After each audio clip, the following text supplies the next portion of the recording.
el tiempo a nuestro hermano pastor, quien trae la meditación en esta noche.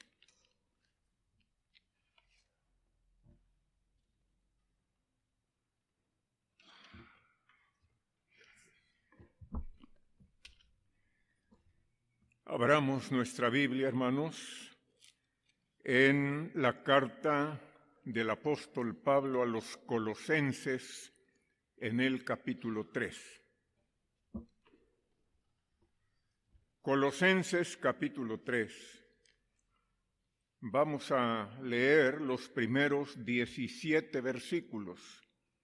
Voy a rogar que participemos todos leyendo la palabra del Señor en forma antifonal. Los que puedan ponerse de pie, háganlo por favor, para leer así la palabra del Señor. Colosenses 3, 1 al 17, dice el versículo 1 de la siguiente manera: Si pues habéis resucitado con Cristo, buscad las cosas de arriba, donde está Cristo sentado a la diestra de Dios.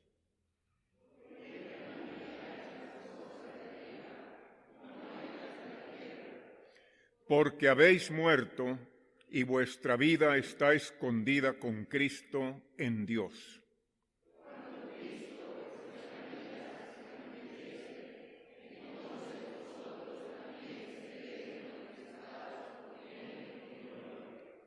Haced morir, pues, lo terrenal en vosotros: fornicación, impureza, pasiones desordenadas, malos deseos y avaricia, que es idolatría.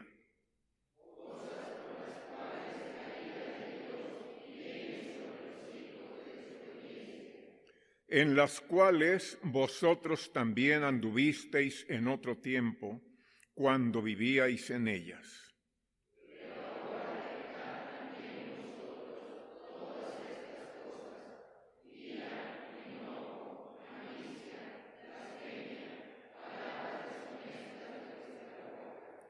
No mintáis los unos a los otros, habiéndoos despojado del viejo hombre con sus hechos.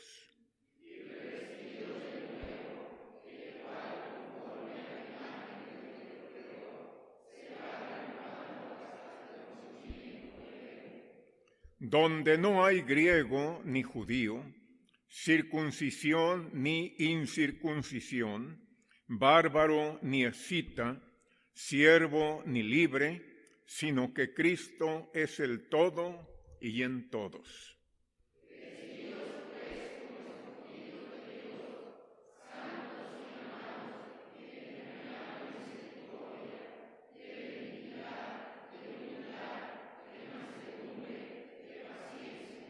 Soportándoos unos a otros y perdonándoos unos a otros, si alguno tuviere queja contra otro.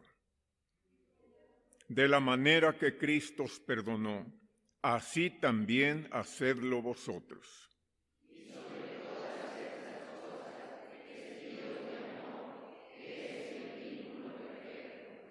Y la paz de Dios gobierna en vuestros corazones, a la que asimismo fuisteis llamados en un solo cuerpo, y sed agradecidos.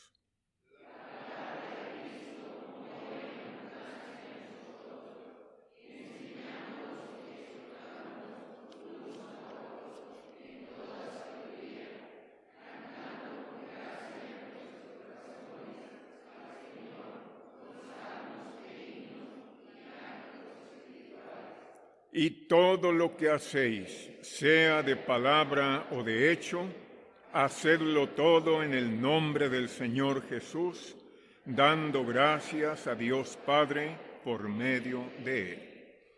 Oremos. Bendito Padre Celestial, Señor y Dios nuestro, te damos gracias, Padre Santísimo, por concedernos la vida hasta este momento y el gozo de estar en tu casa una vez más, dando honor y gloria a tu santísimo nombre.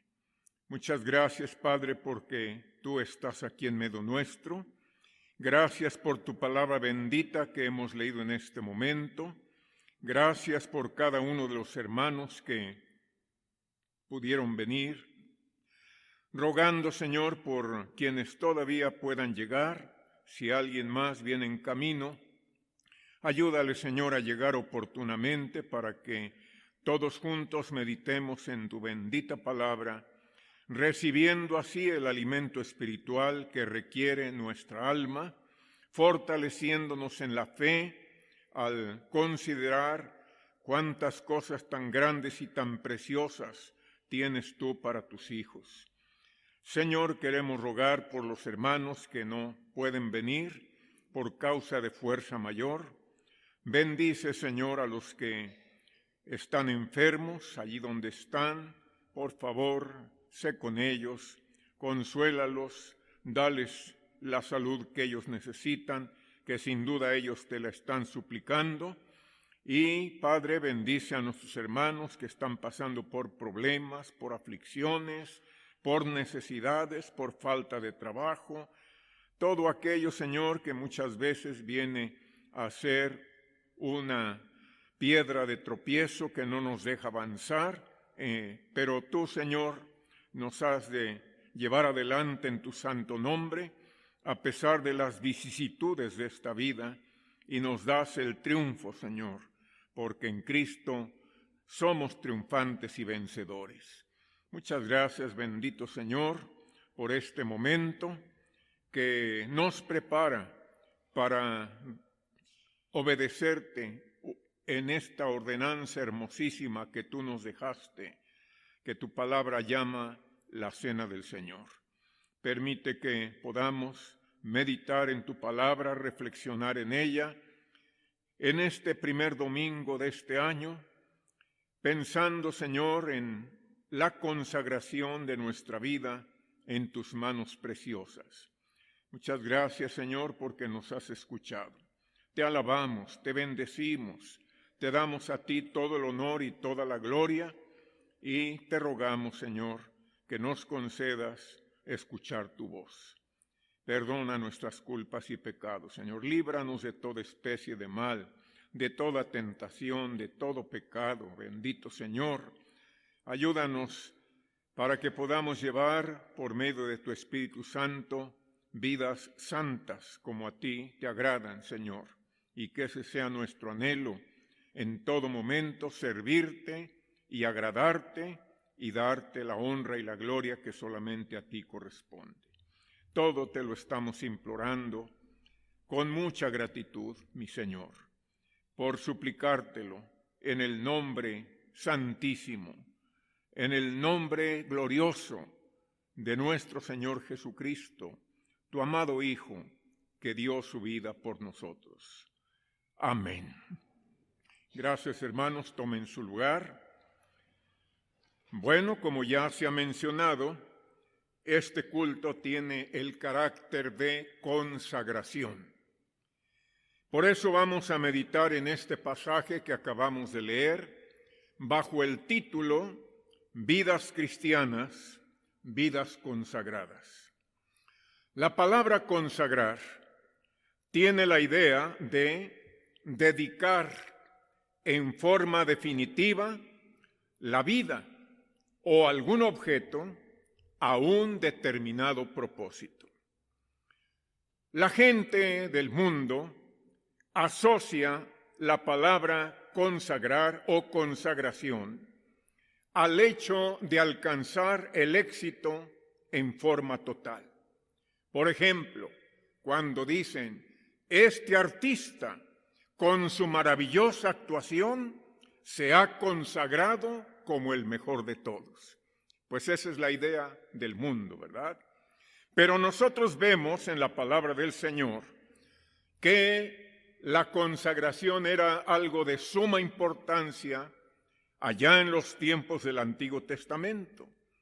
El pueblo de Israel consagraba a Dios, por orden de Él, casi todo lo que le afectaba en alguna manera. El día del reposo era consagrado al Señor. Los hijos primogénitos eran consagrados también a Dios. Los sacerdotes eran consagrados de manera especial. Los diezmos y las ofrendas eran consagradas también a nuestro Señor.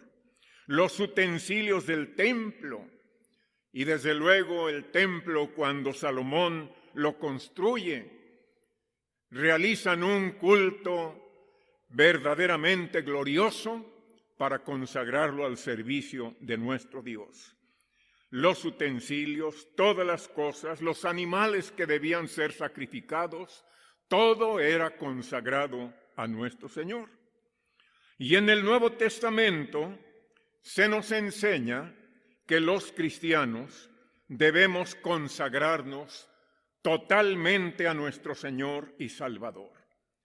Aplicando la idea que dijimos al principio, consagrar sería dedicarnos en forma definitiva al servicio y para la gloria y la honra de Dios nuestro Señor. Por eso vamos a meditar en este hermoso pasaje de Colosenses 3, 1 al 17, que en primer lugar nos enseña quiénes son los que deben consagrarse al Señor. Y ahí tenemos los primeros 4 versículos, cuando dice la palabra: si pues habéis resucitado con Cristo, buscad las cosas de arriba, donde está Cristo sentado a la diestra de Dios. Poned la mira en las cosas de arriba, no en las de la tierra. Entonces, ¿quiénes son los que han de consagrarse al Señor? Todos los que han resucitado con Cristo. ¿Quiénes son ellos? Pues en primer lugar, los que han creído en Cristo como su Señor y su Salvador. Porque al creer hemos muerto al pecado y hemos nacido a nueva vida en Cristo, por lo cual se anticipa ya nuestra resurrección y nuestro ascenso a la gloria celestial.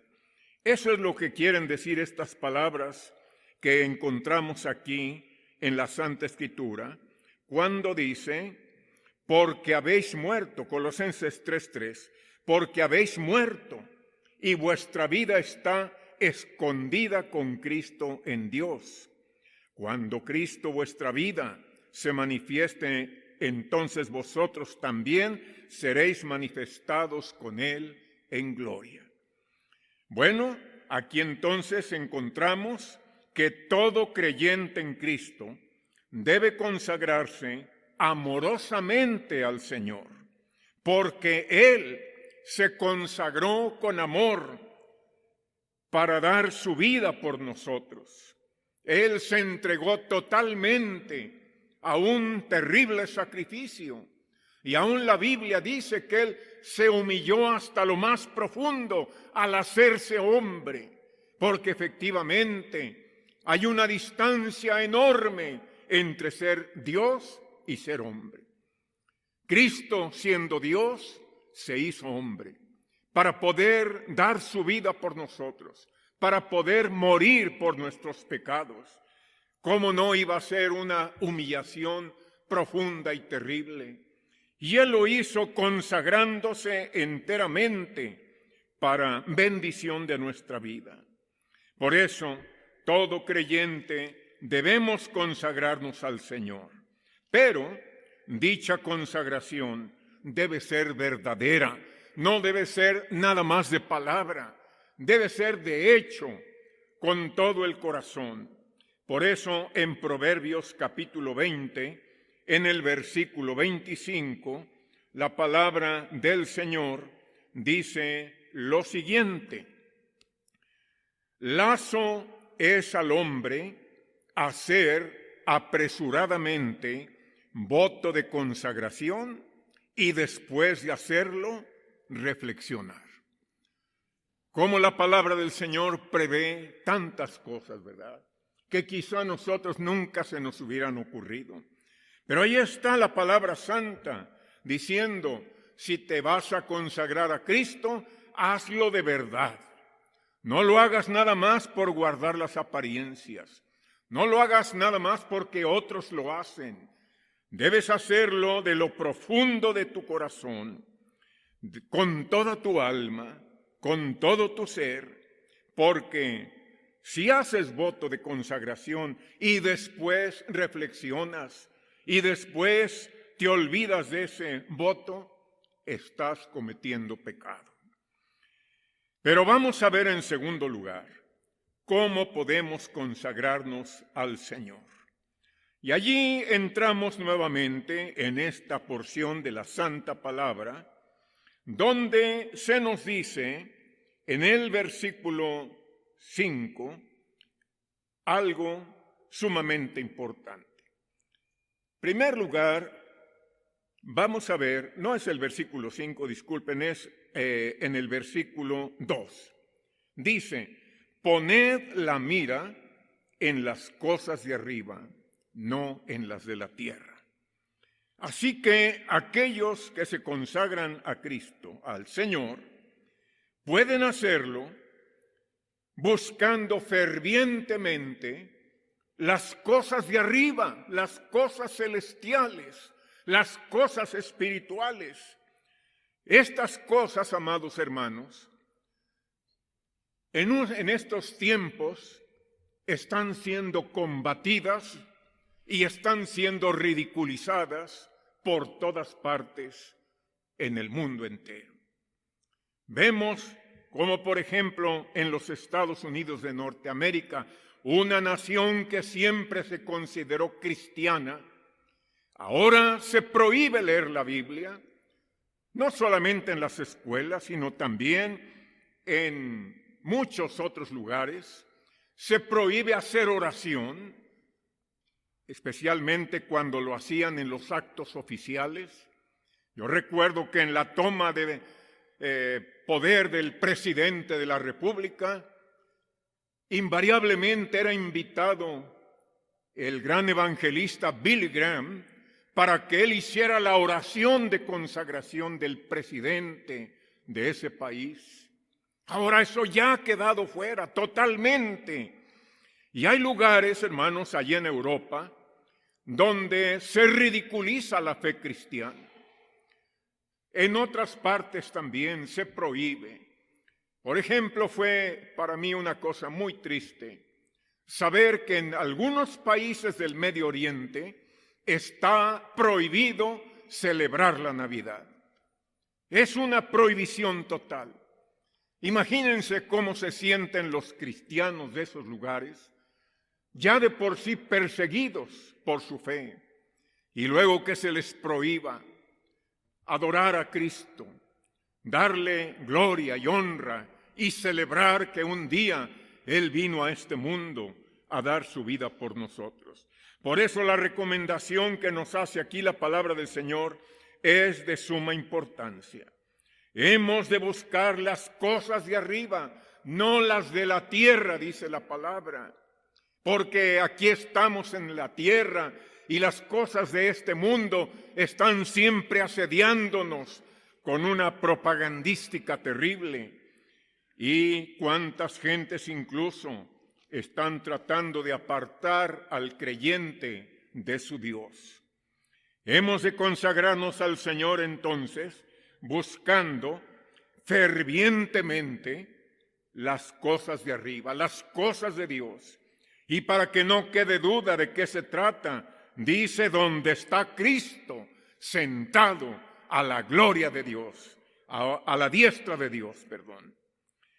Esto quiere decir que no debemos buscar tanto las cosas de este mundo. Claro, uno tiene que trabajar, uno tiene que convivir con las personas, pero no rebajar uno su fe, no mezclar las cosas de Dios con las cosas del mundo, no buscando tanto las cosas de la tierra, porque ya hemos muerto para el mundo. Sí, estamos en el mundo, pero ya no somos del mundo. Así lo dice el Señor Jesús. Ahora somos de Dios, ahora somos de Cristo, ya no somos de este mundo. Ahora, dice la Santa Palabra, nuestra vida está escondida con Cristo en Dios. Y esta es una idea muy bonita, hermanos. Lo que quiere decir es que estamos amparados por el Señor ante los ataques de Satanás, ante los ataques del mundo. Él pone su vida por nosotros. Él nos defiende, es lo que quiere decir, estar escondidos con Cristo en Dios. Porque, hermanos, Cristo es nuestra vida. Por eso el apóstol Pablo podía decir, para mí el vivir es Cristo. Cristo es la vida de mi vida. Así debe de ser en nosotros, amados hermanos. Debemos estar profundamente enamorados de Cristo, porque Cristo es la persona más digna de todo nuestro amor, de hombres y mujeres por igual, porque no se trata de un amor sensual, se trata de un amor como el que se le tiene a Dios y puro, que es lo que fortalece nuestra vida, amados hermanos, especialmente en medio de las luchas y de los problemas de este mundo pasajero. Dice la palabra, y cuando Él se manifieste, también nosotros seremos manifestados con Él en gloria. Un hermoso pensamiento que inspira grandemente a los hijos de Dios que aman al Señor, que aman las cosas de Dios. Bueno, podemos consagrarnos al Señor, ya lo dijimos, buscando fervientemente las cosas de arriba, pero también matando lo terrenal en nosotros. ¿Por qué debemos matar esto? Por lo que dice la palabra de Dios. Haced morir pues lo terrenal entre vosotros. Fíjense lo que tenemos que hacer morir. La fornicación, la impureza, las pasiones desordenadas, los malos deseos y la avaricia, que es idolatría. Añade cosas por las cuales la ira de Dios viene sobre los hijos de desobediencia. Creo que todos estamos de acuerdo en que así debe de ser, porque permitir que estas cosas vivan en nosotros es apartarnos del Señor, es rebajar nuestra vida como hijos de Dios, es caer en la mundanalidad, en el pecado, en la grosería. Por eso hay que matar todo esto, hay que erradicarlo de nuestro ser. Sería la explicación más sencilla, y podemos consagrarnos al Señor vistiendo el ropaje especial de los escogidos de Dios, que es el ropaje del amor. Esto lo tenemos en los versículos 12 al 14, que dice, vestíos pues como escogidos de Dios, santos y amados, de entrañable misericordia, de benignidad, de humildad, de mansedumbre, de paciencia, etcétera, etcétera. Y el versículo 14, y sobre todas estas cosas, vestíos de amor, que es el vínculo perfecto. Ese es el vestido de gala del cristiano, amados hermanos. Vistiéndonos con el ropaje especial de los escogidos de Dios, que es el ropaje del amor. Una tercera cosa, el resultado de una vida consagrada a Cristo es, en primer lugar, la paz de Dios gobernando en nuestro corazón. Como lo dice el versículo 15, y la paz de Dios gobierna en vuestros corazones, a la que asimismo fuisteis llamados en un solo cuerpo. La paz de Dios, amados hermanos, vivir en paz con Dios, vivir en paz con nuestros semejantes, vivir en paz con nosotros mismos, vivir con una tranquilidad hermosa que nos hace enfrentar la vida con la seguridad de que estamos en las manos de Dios. Pero también otro resultado es rebosando de gratitud para con el Señor. Dice el versículo 15 también, la paz de Dios, dice, fuisteis llamados en un solo cuerpo y sed agradecidos. La última parte del versículo 15. Sed agradecidos. El apóstol Pablo, en sus cartas, en sus escritos, constantemente nos va a llamar a la gratitud a Dios. Yo siento que lo hacía porque él sentía que tenía muchísimo que agradecerle al Señor. Y cómo no, si era un hombre perverso, al grado de perseguir a los creyentes con saña, con odio, con toda maldad del corazón, al grado mismo de hacerlos blasfemar. Y esto quiere decir que los torturaba en forma terrible para que estas personas, estos hermanos nuestros de aquellos tiempos, casi enloquecieran de dolor y como resultado fuera de sí, maldecían al Señor. Imagínense lo que eso significa, hermanos. Claro que esos hermanos, cuando volvían a la conciencia y sabían lo que habían hecho, lloraban amargamente y clamaban al Señor pidiendo perdón. Pero esto era por un corazón emponzoñado, envenenado. Pero Cristo lo cambió, lo transformó extraordinariamente, maravillosamente. Y aquel que perseguía a los cristianos luego tuvo que sufrir persecución contra aquellos que antes lo alababan y lo apoyaban, que ahora se habían convertido en sus enemigos, porque ahora Pablo predicaba al Cristo que antes combatía y negaba. Al ver esto, Pablo se sentía lleno de agradecimiento a Dios.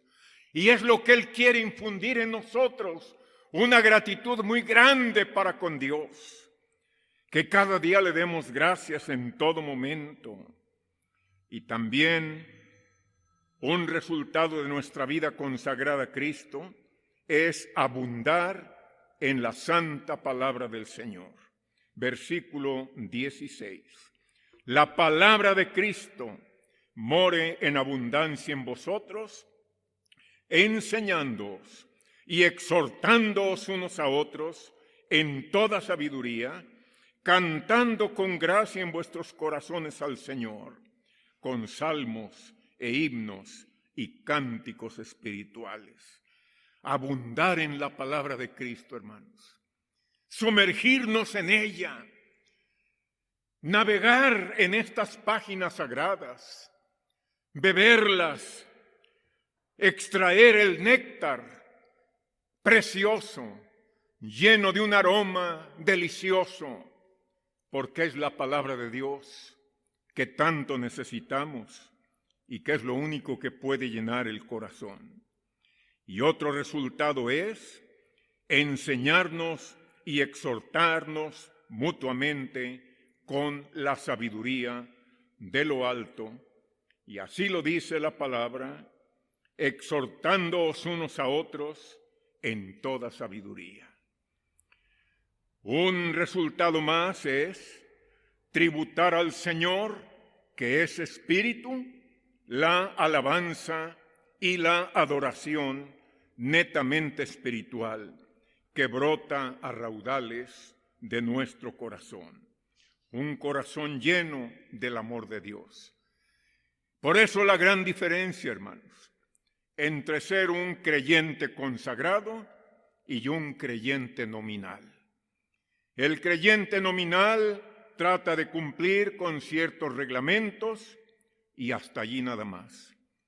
El creyente espiritual se identifica en cada cosa, en cada circunstancia de la vida con Cristo y tiene a Cristo como lo más grande de su vida, aquel a quien hay que adorar, a quien hay que servir, a quien hay que amar, a quien hay que predicar y por quien vivir y por quien morir, si así fuera necesario. ¡Qué resultados tan hermosos, hermanos! Un hermoso ejemplo de consagración lo tenemos en la siguiente historia. Helen Keller, que vivió de los años 1888 a 1968, fue una mujer muy distinguida que tuvo que vencer circunstancias casi imposibles, llegando a tener una profunda influencia sobre muchas personas de su tiempo. Pero fíjense ustedes, cuando Helen Keller nació,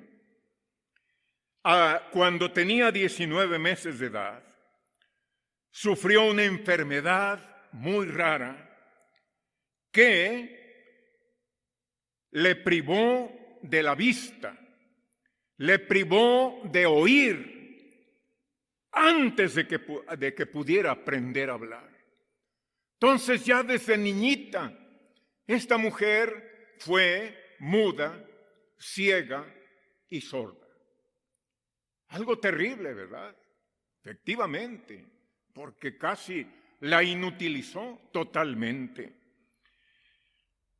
Esto hizo que aquella niña, al crecer, se volviera tan rebelde, tan difícil de tratar, que sus padres no podían con ella, y entonces pensaron en contratar a una maestra o institutriz que pudiera ayudarla con sus conocimientos y con su experiencia. Porque el problema era que Helen Keller no comprendía al mundo en el que vivía, no podía comprender a quienes le rodeaban y aún a sus propios padres. Era una situación verdaderamente terrible, hermanos. Su maestra, una mujer llamada Anna Sullivan, que vivió de 1866 a 1936, logró con muchos esfuerzos y mucha dedicación atravesar esa barrera terrible que rodeaba a Helen Keller. La relación entre estas dos mujeres fue maravillosa, pues Ana le enseñó a Helen y la impulsó para que pudiera triunfar en la vida, involucrándose personalmente en la existencia de Helen Keller. Para ello, tuvo que consagrarse totalmente a esa ardua tarea durante 50 años. Por supuesto, Ana tuvo que renunciar al matrimonio. Tuvo que renunciar a ser madre, a tener una familia, porque su propósito era consagrar por entero su vida para ayudar a esa mujer que había sufrido tanto, para que pudiera triunfar, lo cual pudo lograrlo, porque como ya dijimos, Helen Keller fue una mujer que influyó positivamente en la vida de muchísimas personas, por lo cual ha quedado su nombre consignado en la historia de los Estados Unidos de Norteamérica. No fue fácil lo que hizo Ana, no fue un juego de niños, fue algo tremendo. No solamente lo hacía por la paga que le daban los padres de Helen Keller, eso era secundario. Ella lo hacía porque se había consagrado a una tarea muy grande y ella se propuso realizar esa tarea a una costa de su propia vida. Ahí tenemos, hermanos, un ejemplo de lo que significa consagración, dedicarse totalmente al Señor. Yo recuerdo allá en Morelia, cuando fui pastor de la primera iglesia bautista de México, de Morelia, hospedamos a una señora muy conocedora, con muchos títulos que ella tenía, pero que no tenía nadie más. Llegó a Morelia, asistió al templo y luego pidió que la hospedáramos y por un tiempo ella estuvo ahí con nosotros. En ese tiempo llegó una misionera recién egresada del seminario para trabajar con la iglesia. Una muchacha muy amable, de buena presencia, muy trabajadora, que se consagró completamente al servicio del Señor. Y esta señora me dijo una vez: hermano, usted no espere que yo le voy a mostrar una actitud como la de esta muchacha. Yo le dije: hermana, pues eso ya no depende de nosotros, eso depende de Dios, y usted es la que va a decidir hasta qué grado va a servir al Señor. Al poco tiempo esta señora salió y fue a otro lugar a donde residir, pero nunca se me olvidó esas palabras: usted no espere que yo voy a ser como esta muchacha, porque la veía entregada totalmente. Y ella consideró que no podía llegar hasta ese grado. Hay muchos así que no llegan hasta ese grado de una vida totalmente consagrada. Se conforman, como ya dijimos, con cumplir con ciertos requisitos y hasta ahí nada más. Pero una vida consagrada, hermanos, tiene un solo propósito, el cual vemos en el versículo 17. Y todo lo que hacéis, sea de palabra o de hecho, hacedlo todo en el nombre del Señor Jesús, dando gracias a Dios Padre por medio de Él. Una vida consagrada hace todo no en el nombre propio de la persona, no en el nombre de otras personas, lo hace en el nombre de nuestro Señor Jesucristo. Y una vida consagrada tiene como propósito darle gracias a Dios Padre en todo momento, bajo cualquier circunstancia, por medio de la inspiración que recibimos de nuestro Señor Jesucristo y del Espíritu Santo. Una vida consagrada a Dios es una vida verdaderamente feliz, porque Dios puede usarnos para hacer de bendición a su santa obra y a muchas personas que están en necesidad. Por eso, hermanos, la exhortación de la palabra de Dios en esta noche a todos nosotros es: consagrémonos a Dios. Es lo mejor que podemos hacer. Bien vale la pena hacerlo. Así sea.